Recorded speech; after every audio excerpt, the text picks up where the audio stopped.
저속노화 개념을 대중에게 알려온 정희원 박사가 한 여성으로부터 약 6개월간 스토킹을 당했다며 법적 대응에 나섰습니다.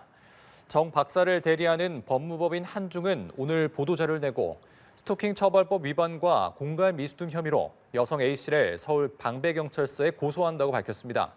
한중은 A씨가 지난 7월부터 정 박사에게 지속적으로 스토킹을 했다고 주장했습니다.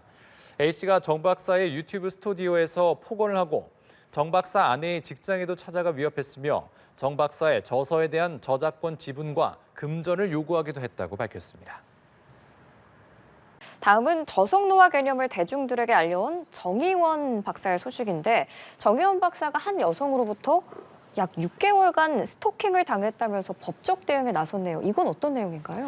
그렇습니다. 이 저속 노화라는 개념이 우리 사회의 화두로 떠올랐고요. 이 저속 노화를 알리는 그런 의료인으로서 이제 여러 TV 매체에도 출연을 하고 상당 부분 이름이 알려진 정희원 박사가 한 여성을 스토킹 혐의로 고소를 한 사실이 알려지면서 굉장히 화제가 되고 있습니다. 지금 정희원 박사 측의 입장에 따르면은 이 해당 여성이 이전 직장에 함께 근무를 하던 그런 연구원, 그러니까 이전 직장에서 함께 근무를 하던 사람인데 계속해서 본인에게 연락을 하고 찾아오고 이혼을 종용하는 등 스토킹 범죄를 일삼아 왔다라는 부분을 문제 삼고 있는 것이다.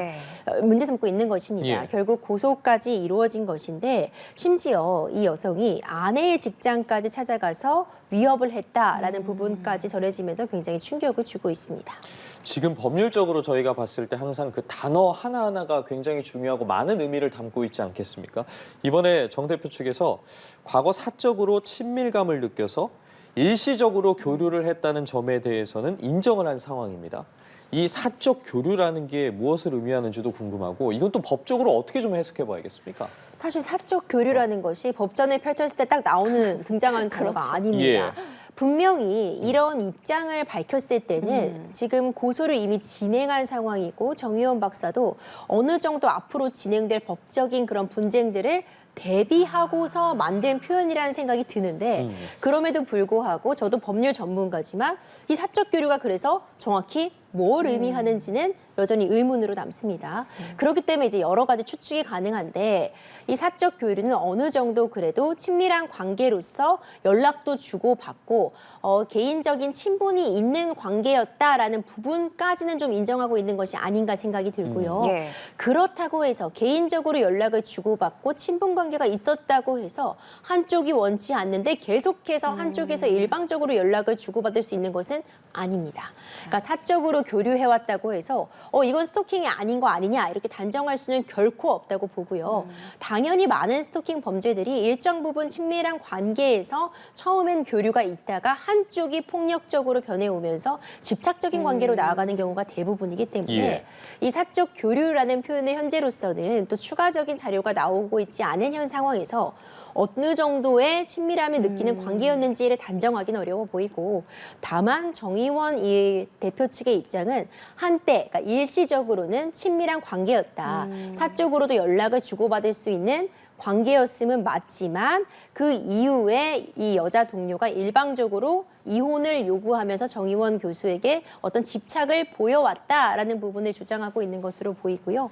아직까지는 정희원 교수가 이 스토킹 처벌법에 관련된 부분으로 고소를 진행했고 실제로 잠정 조치로서 접근 금지 명령 같은 부분들이 내려졌다라는 부분까지 확인된 과정이기 때문에 추후 진행될 과정을 좀 더 지켜볼 필요가 있어 보입니다.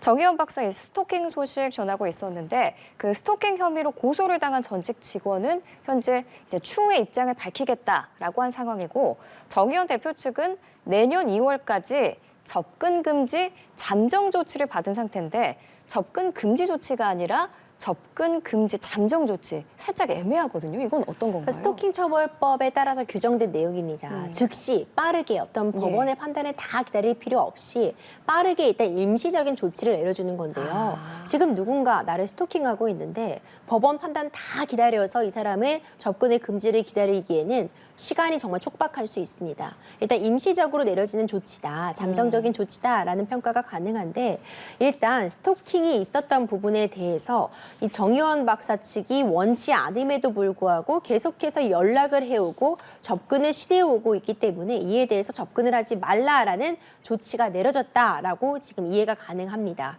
그런데 지금 이 고소를 당한 전 직원은 추후 입장을 밝히겠다라고 이야기를 하고 있어서 이 부분도 좀 어떤 입장이 나올지 좀 지켜볼 필요성이 있어 보이고요.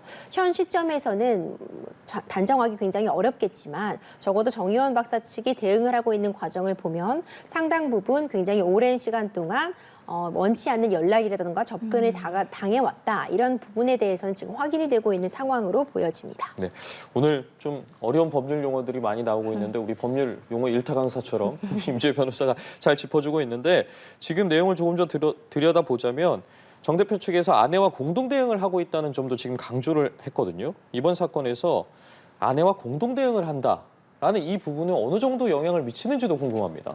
그렇죠. 그러니까 아내와 공동 대응을 하고 있다는 건 이 해당 스토킹으로 고소를 당한 그 여성이 아내의 직장에도 찾아가면서 이제 계속해서 이제 더 이상은 참을 수 없다. 법적인 대응을 해야겠다라는 그 시작점이 된 부분이기도 하는데요.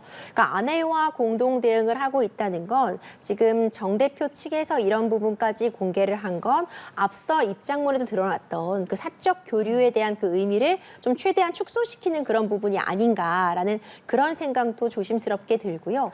뭐 아내와 공동 대응을 하는 건 부부로서 그리고 지금 둘 다 아내 역시도 일정 부분 스토킹 피해를 받고 있는 상황이기 때문에 당연한 조치가 아닌가 생각이 됩니다.